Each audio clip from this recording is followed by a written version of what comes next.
لیکن آج بتائیں کہ موسم بھی ناپا جا رہا ہے. بے شک. موسم دکھائی دے رہی ہے، ناپ کے بتا رہا ہے. تو آج سمجھنا مشکل ہے. تو نماز روزے کو اگر انسان ناپ دے رہا ہے کوئی مشکل نہیں ہے، اور اللہ ناپ دیں گے نماز روزے کو، کیا مشکل ہے بتائیے. عقل بھی لگائے تو بے عقلی میں. ان کو پتہ ہی نہیں کہ ایک زمانہ آئے گا جہاں لوگ سمجھ جائیں گے کہ ہر چیز کو ناپ سکتے ہیں، چاہے دکھے چاہے نہ دکھے. تو امام بخاری ان کا جواب ہے کہ اعمال وزن کیے جائیں. اور دوسرا آپ کہہ رہے ہیں کہ اللہ کو کیا ضرورت ہے وزن، اللہ کو تو سب پتہ ہے. آپ جو کہہ رہے ہیں اس کا جواب، اللہ کو تو سب پتہ ہے.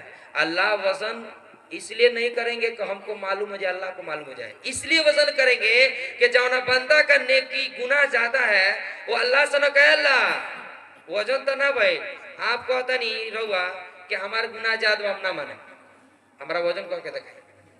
اگر اعتراض کر دے اللہ قیامت کے دن وزن کریں گے اپنے لیے نہیں، بندوں کو دکھانے کے لیے. دیکھو تم جہنم میں کیوں جا رہے ہو، تمہاری نیکیاں کم ہیں.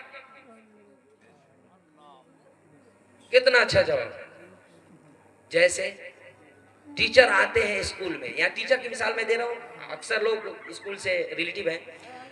تو ٹیچر آتے ہیں اسکول میں، ایک بچہ لڑائی کر لیا اور سمجھے کہ وہاں پہ ایک ٹیچر ہے کھڑے ہیں، انہوں نے بچہ کو دیکھ لیا لڑائی کرتے ہوئے، بلایا کہا اس کو مارا ہے فائٹ جی. ہم کہاں مارے ہیں، ہم نہیں مارے ہیں. انہوں نے دیکھا ہے نا، بولائیں گے کھولا کھولا بچہ کو بولا بتاؤ تو یہ مارا ہے کہ نہیں. یہ گواہی جو لے رہا ہے ٹیچر، کیا انہوں نے نہیں دیکھا، اس کو پتہ نہیں ہے. ٹیچر کو پتا ہے کہ اس نے مارا ہے. یہ گواہی اپنی جانکاری کے لیے نہیں، اس بچے کو بتانے کے لیے اور لوگوں کو کہ اس نے مارا ہے. تو قیامت کے دن اللہ وزن کریں گے اپنی جانکاری کے لیے نہیں، بندوں کو بتانے کے لیے کہ دوبارہ کسی کا منہ نہ کھلے، دل میں کوئی تکلیف نہ ہو. تو اسی لیے معتزلہ کو رد کرنے کے لیے آپ صحیح نہیں ہے، اس بات کو خاص طور سے لایا گیا ہے. اب آگے ایک لفظ سمجھیں، میرے خیال سے عوام اب تک سمجھ رہی ہے. بخاری، اتنی عربی لفظ آپ سمجھ رہے ہیں. آپ سمجھ رہے ہیں بخاری کا مطلب ہے کہ عالم کا آخری سال. اتنا نیچے سے آپ عربی نہیں پڑھے اور آج سمجھ رہے ہیں. نہیں بھی اگر سمجھ رہے ہیں تو دلچسپی سے سن رہے ہیں. حضور سے کتنی محبت ہے اس مجمع، کتنی محبت ہے. ایک بار درود شریف پڑھیں. اللهم صل علی محمد كما صليت على إبراهيم وعلى آل إبراهيم إنك حميد مجيد. اللهم بارك على محمد كما باركت على إبراهيم وعلى آل إبراهيم إنك حميد مجيد. میں اپنے رب سے کہتا ہوں اس محفل میں انگلی اٹھا کر کہ رب کریم یہ مجمع یہاں جو بیٹھا ہے، ٹھنڈی کا موسم ہے، ہر آدمی کو خواہش ہے کہ ہم بستر میں لیٹ کر اپنی اچھی زندگی رات بھر گزار لیں، لیکن اس کے باوجود بھی نبی کی محبت میں، اللہ کی محبت میں یہ مجمع بیٹھا ہے. انشاءاللہ رب کریم تو جانتا ہے اس محفل اور ختم بخاری کی برکت سے اس مجمع کو قبول فرما. اس مجمع کا ایمان پر خاتمہ عطا فرما. آمین. اس مجمع کو ایسے وقت میں موت دے کہ قبر کے عذاب ختم ہو جائے. اس مجمع کو میدان حشر میں حساب کو آسان فرما. آمین. یہ جتنا دیر ہم لوگ پڑھے ہیں نا، وہ کر فائدہ یہ 3 منٹ میں اس کا فائدہ ہے، اور اللہ انشاءاللہ قبول کرے گا. اب سنیے، قرآن میں ایک لفظ آیا، آخری لفظ وَنَضَعُ الْمَوَازِينَ الْقِسْطَ. قسط کا لفظ آیا، قسط. علماء متوجہ رہیں گے. امام بخاری رحمت اللہ علیہ کہتے ہیں کہ قسط کا معنی پتہ ہے آپ لوگوں کو؟ قسط کا معنی ہے، قرآن میں ایک لفظ آیا قسطاس. قسط ایک تو یہاں ہے، ایک دوسرے قرآن کی آیت وَزِنُوا بِالْقِسْطَاسِ الْمُسْتَقِيمِ. قرآن میں ایک لفظ آیا ہے قسطاس. امام بخاری رحمت اللہ علیہ کہتے ہیں کہ امام مجاہد رحمت اللہ علیہ ایک محدث ہیں، یہ بڑے آدمی ہیں.